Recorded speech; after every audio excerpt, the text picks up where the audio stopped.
कहानी की शुरुआत होती है और हमें एक फैमिली को दिखाया जाता है जिसमें वो अपने बेटे बैन का बर्थडे सेलिब्रेट करने के लिए समंदर के बीच में आए होते हैं। ये कैरेबियन सी था, यहाँ पर सब कुछ एकदम नॉर्मल चल रहा था। बैन की मोम समंदर में स्विमिंग करने के लिए जंप कर देती है जबकि बैन और उसके फादर फिशिंग करने में बिजी थे। लेकिन तभी अचानक से बैन की मोम जूलियन को समुंदर में ऐसा फील हुआ जैसे कोई बड़ी सी चीज उसके आसपास चक्कर लगा रही हो। जब वो इस बारे में देखती है तो सब कुछ एकदम नॉर्मल होता है, लेकिन तभी अचानक से कोई उसे समंदर के नीचे खींच लेता है और साथ ही इनके बोट पर जो इंस्ट्रूमेंट थे वो भी कुछ अनयूजुअल सा बिहेव करने लगते हैं। बेन और टॉम इस चीज पर ध्यान नहीं दे पा रहे थे क्योंकि वो फिशिंग करने में बिजी थे। वहीं डूबती हुई जूलियन अपने आप को बचाने के साथ साथ टॉम को भी बहुत सारी आवाजें लगाती है, लेकिन उस पर किसी का भी ध्यान नहीं जाता। और यहाँ पर जूलियन को फील होता है कि समुंदर का पानी पीछे की तरफ जा रहा है। अब टॉम भी इस चीज को नोटिस कर लेता है, वो जूलियन को देख लेता है और इसीलिए टॉम उसे बचाने के लिए पानी में जंप कर देता है। वहीं बैन बोट का इंजन स्टार्ट करके उन्हें उनके पास ले जाता है। अब टॉम जूलियन को डूबने से बचा लेता है और इसके बाद बेन और केसी उन दोनों को बोट के ऊपर खींच लेते हैं और इस तरह से जूलियन की जान बच पाती है। अब बोट पर टॉम अपनी बेटी केसी पर गुस्सा करता है। वो कहता है कि तुम्हारा ध्यान कहाँ था? तुम्हें पता था कि जो भी स्विमिंग के लिए जाएगा उस पर कोई एक शख्स ध्यान रखेगा। अगर तुम्हारी माँ को कुछ हो जाता तो क्या होता? अब केसी भी इस बात के लिए शर्मिंदा थी, लेकिन उसके सॉरी कहने पर सभी लोग आगे बढ़ जाते हैं और इसके बाद वो अपने बेटे बेन का बर्थडे सेलिब्रेट करते हैं। तभी यहाँ पर केसी के बॉयफ्रेंड की उसे कॉल आ जाती है और वो नोटिस करती है कि उसके बॉयफ्रेंड के पीछे शहर में बहुत बड़ा तूफान आ रहा है। ये देखकर केसी थोड़ा परेशान हो जाती है क्योंकि इस वक्त ये लोग सेफ जगह पर तो नहीं थे।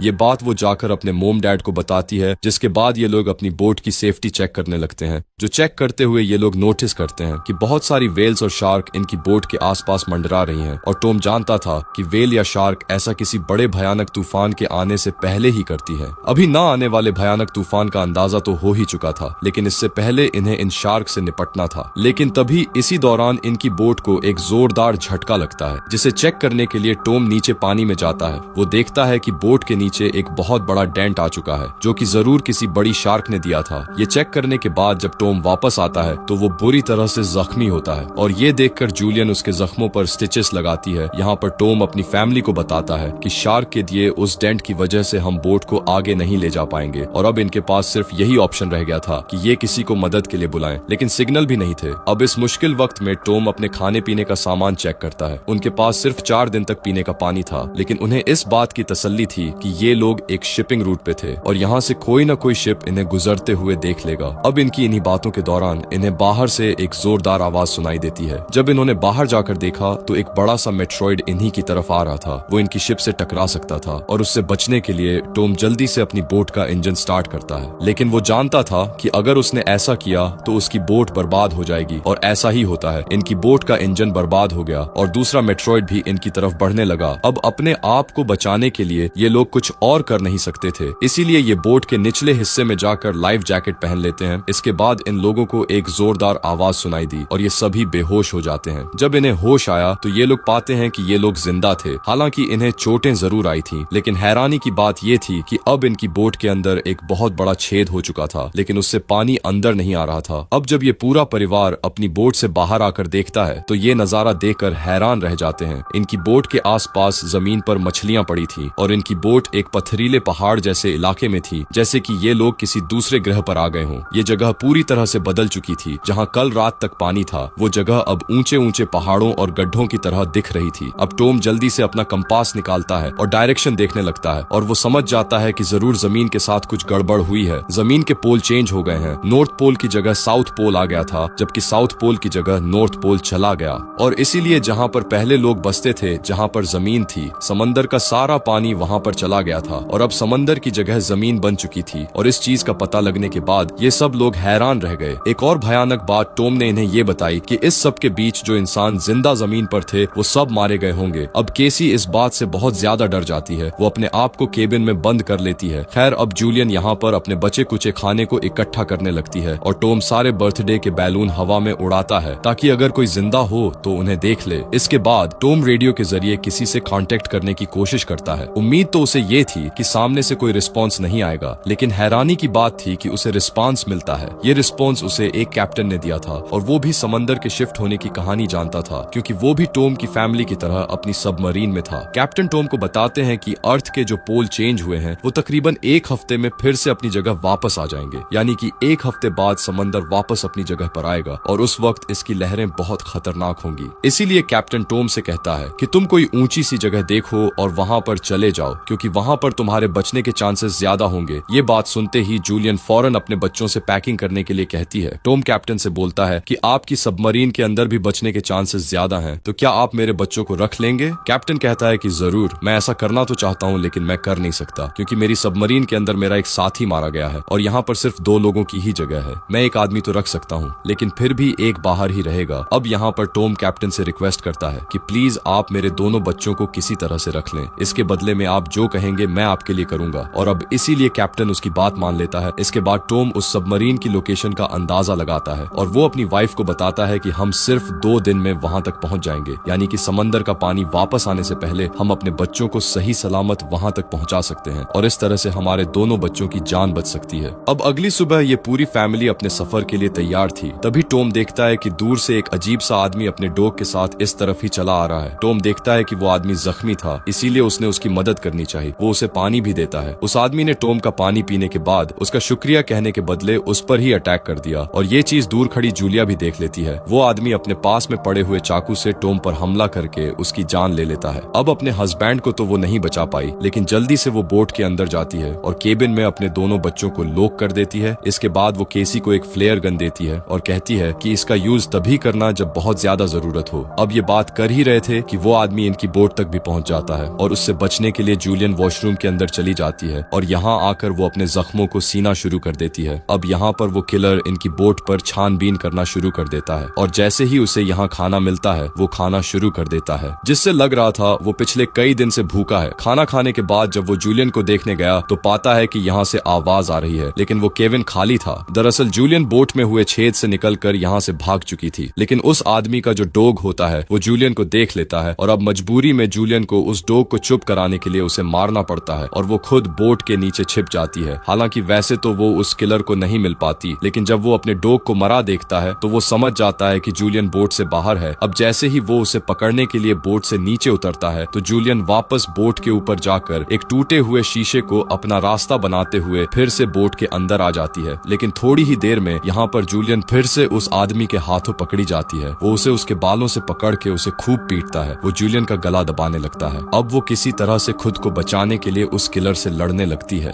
कैसी जो ये सब केबिन से देख रही थी उसे याद आता है कि ये फ्लेयर गन यूज करने का अच्छा मौका है। वो फ्लेयर गन चला देती है, जिससे उस आदमी को तो ज्यादा नुकसान नहीं होता, लेकिन इनकी बोट जलने लगती है। अब जूलियन जल्दी से अपने दोनों बच्चों को बचाने के लिए इस योट से बाहर निकल जाती है। अब बोट से निकलते वक्त वो किलर एक बार फिर से जूलियन पर हमला करता है, लेकिन इस बार जूलियन उसे लात मारते हुए पीछे गिरा देती है। खैर, बाहर जाने के बाद कैसी और बेन अपने फादर की डेड बॉडी को देखकर रोने लगते हैं। उन्होंने इस सब की बिल्कुल उम्मीद नहीं थी। बेन अपने आप को दोषी मानता है कि मैं वो कलरफुल बलून ऊपर नहीं छोड़ता तो वो आदमी शायद यहाँ नहीं आ पाता। अब यहाँ पर जूलियन भी अपने हस्बैंड से लिपट कर रो ही रही थी कि तभी वो देखती है कि वो किलर उनकी जलती हुई बोट से बाहर निकल आया था और अब इसीलिए उनके लिए यहाँ पर रुकना सेफ नहीं था। इसीलिए वो अपने दोनों बच्चों को लेकर यहाँ से भागती है। भागते भागते ये लोग काफी थक चुके थे, इसलिए ये एक पहाड़ी के पीछे आराम करने के लिए रुकते हैं, क्योंकि इन्हें लग रहा था कि शायद उस किलर ने यहाँ इनका पीछा छोड़ दिया होगा। और बेन यहाँ पर भी रो ही रहा था। कैसी उसे हौसला देते हुए पीने के लिए साफ पानी देती है, लेकिन बैन पानी पीने से भी इनकार कर देता है। अभी ये सब बातें ही कर रहे थे कि जूलियन ने देखा कि वो किलर अभी भी इनके पीछे ही है। अब इसलिए ये तीनों जल्दी से किलर से बचने के लिए यहाँ से भागना शुरू कर देते हैं। भागते भागते ये लोग थक भी चुके थे, लेकिन जब भी ये पीछे मुड़कर देखते हैं वो किलर इनके पीछे ही होता था। अब ये लोग रुकते नहीं हैं, लगातार भागते रहते हैं और भागते भागते एक ऐसी जगह पर पहुंच जाते हैं जहां पर जहरीला पानी मौजूद था। हालांकि इन्हें यहाँ से जाते वक्त कुछ भी हो सकता था, लेकिन फिर भी जूलियन अपने बच्चों को यहीं से गुजरने का हुक्म देती है। यहाँ से निकलते वक्त इनकी हालत खराब हो गई और जूलिया को एहसास हुआ कि बैन डिहाइड्रेटेड हो चुका है। इनके पास पानी की कुछ आखिरी बूंदे थी जो कि इन्होंने बेन को दी, लेकिन इतने सारे पानी से कुछ कहाँ होने वाला था। अब यहाँ पर बेन की बहन कैसी हिम्मत हार चुकी थी। उसे बिल्कुल यकीन नहीं था कि वो लोग यहाँ जिंदा रह पाएंगे भी या नहीं। वो अपनी मौत को मान चुकी थी और वो इन दोनों से भी यही करने के लिए कहती है, लेकिन जूलियन उसे डांटती है कि चुप करो और जो मैं कह रही हूँ वैसा ही करो। हम लोग आगे बढ़ेंगे और मुझे पता है कि मैं तुम्हें बचा लूंगी। जूलियन के कहने पर इन लोगों ने फिर से चलना शुरू किया और आगे बढ़ने पर इन्हें एक प्लेन दिखाई दिया जो कि कभी सालों पहले तबाह होकर समंदर में गिर गया था। ये लोग उस प्लेन के अंदर छिप जाते हैं और जूलियन एक आखिरी बार अपनी फैमिली फोटो देखती दिखती है जो कि इन्होंने कल रात ली थी। इस फोटो को देखकर सभी लोग टॉम को याद कर रहे थे। रात काफी हो चुकी थी और ये लोग थक भी चुके थे और कैसी और बेन सो चुके थे, लेकिन जूलियन बेचैन थी। वो प्लेन से बाहर आ जाती है, लेकिन वो पाती है कि रात के अंधेरे में भी किलर ने इनका पीछा करना नहीं छोड़ा था। किलर भी इसे देख चुका था। यहाँ पर जूलियन सोने की एक्टिंग करती है और जैसे ही किलर इसके करीब आता है ये उस पर अटैक कर देती है और इस बार जूलियन गुस्से में थी। वो उस पर इतने हमले करती है कि उसकी इस बार जान ले लेती है और आखिर उनके सर से ये खतरा टल जाता है। अब जूलियन भी सुकून की नींद सोती है। अब अगली सुबह जब ये उठे तो देखते हैं कि किलर की बॉडी बहुत बुरी हालत में थी, जिससे इन लोगों को अंदाजा हो गया कि ये खाली समंदर भी बहुत खतरनाक है। खैर अब इन्हें वहां तक पहुंचना था जहां पर वो कैप्टन की सबमरीन थी। अब यहाँ पर जूलियन अपना मैप देख रही थी। वहां से आगे जाने के लिए बेन को बहुत ज्यादा प्यास लगी हुई थी, इसलिए वो आगे जाकर पास ही के तालाब से पानी पीने लगता है। हालांकि जूलियन ने उसे यहाँ से पानी पीने से मना किया था क्योंकि ये तालाब जहरीला था, लेकिन बेन इतना प्यासा था कि उसने जूलियन की एक बात नहीं सुनी और जूलियन को उसका सर पकड़कर पानी से बाहर निकालना पड़ा। अब पानी पीने की वजह से बेन बीमार हो चुका था, इसलिए जूलियन और कैसी वहाँ पर एक शेल्टर बनाते हैं जहाँ पर इन लोगों ने अभी कुछ ही देर आराम किया था कि तभी जूलियन को यहाँ पर कुछ अजीबो गरीब आवाजें आने लगी। बाहर जाकर जब उसने देखा तो बहुत सारे केकड़े इन्हीं की तरफ बढ़ रहे थे, जिनसे बचने के लिए इन्होंने भागना शुरू किया और इन्हें दूर एक बहुत बड़ी शिप नजर आई। ये एक कार्गो शिप थी जिसके अंदर बहुत सारे कंटेनर्स भी थे। इन कंटेनर में ही बहुत सारे लोग ने पनाह ली हुई थी। इन तीनों को देखते ही वो सभी लोग एक कंटेनर में जाकर खुद को अंदर लॉक कर लेते हैं और जूलियन कंटेनर के पास जाकर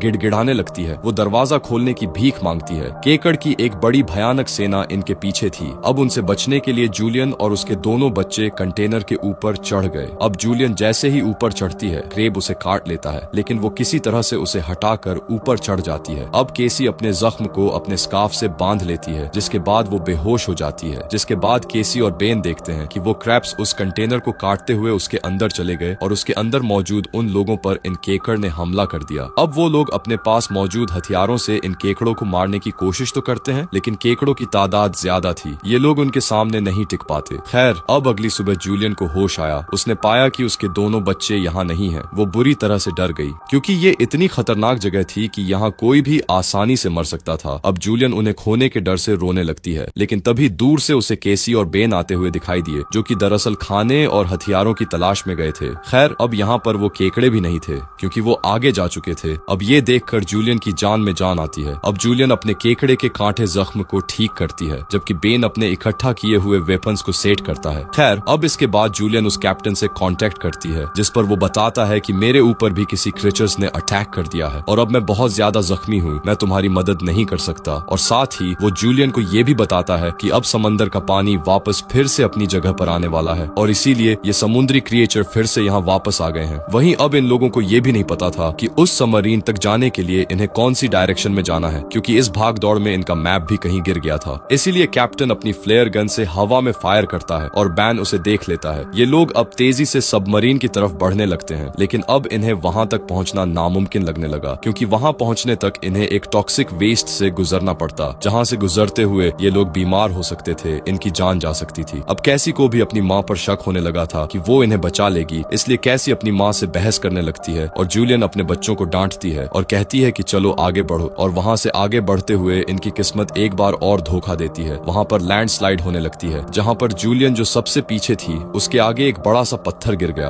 वो वहीं पर फंस जाती है। अब केसी अपनी माँ के बिना आगे नहीं बढ़ना चाहती थी, लेकिन वो उसे कसम देती है कि तुम हर हाल में अपने भाई को बचाओगी। अब इसीलिए कैसी अपने भाई को लेकर आगे बढ़ने लगती है। जब ये लोग सबमरीन तक पहुंचते हैं तो इन्हें वहां पर कोई भी नहीं मिलता। ये जोर जोर से सबमरीन का दरवाजा खटखटाने लगते हैं, लेकिन तभी पीछे से कैप्टन आता है जो कि बुरी तरह से जख्मी था। कैप्टन इन्हें बताता है कि अब मेरे बचने के चांसेस ज्यादा नहीं है और सबमरीन में 3 लोग बैठ सकते हैं। ये बात सुनकर कैसी जल्दी से वापस पीछे मुड़ी। वहीं जूलियन की तरफ फिर से उन केकड़ों का सैलाब आने लगता है, जहां पर वो अपनी गन से उन सबको शूट करने लगती है, लेकिन कुछ ही देर में उसकी बुलेट्स खत्म हो जाती हैं। अब इससे पहले कोई क्रेप्स आकर उस पर हमला करता, कैसी ऊपर से उसे हाथ देती है और आखिर उसकी मदद से जूलियन यहाँ से बाहर निकलने में कामयाब हो जाती है और ये लोग जल्दी से भागते हुए सबमरीन तक आ जाते हैं। अब ये लोग बिना ज्यादा वक्त गवाए सबमरीन के अंदर बैठ जाते हैं और उन भयानक केकड़ों का सैलाब भी इनके पीछे था। और तभी एक बड़ी सी भयानक समुद्री लहर इन्हें अपनी तरफ आती हुई दिखाई देती है। वो कई 100 फीट ऊंची थी, दिखने में भयानक लग रही थी। वो जोरदार तरीके से इनकी सबमरीन से आकर टकराती है, जिससे ये लोग बेहोश हो जाते हैं। जूलियन को जब होश आया तो हैरानी की बात थी कि उनकी सबमरीन पानी में नहीं थी, बल्कि समंदर की वो बड़ी लहर इनकी सबमरीन को बहाकर एक शहर में ले आई थी जो कि तबाह हो चुका था, जिसे देखकर साफ समझ आ रहा था कि जमीन से इंसानों का सफाया हो चुका है। और इसी के साथ ये कहानी खत्म हो जाती है। अगर आपको ये वीडियो अच्छी लगी हो तो वीडियो को लाइक और चैनल को सब्सक्राइब भी कर लें। मिलते हैं ऐसी ही अगली शानदार वीडियो में।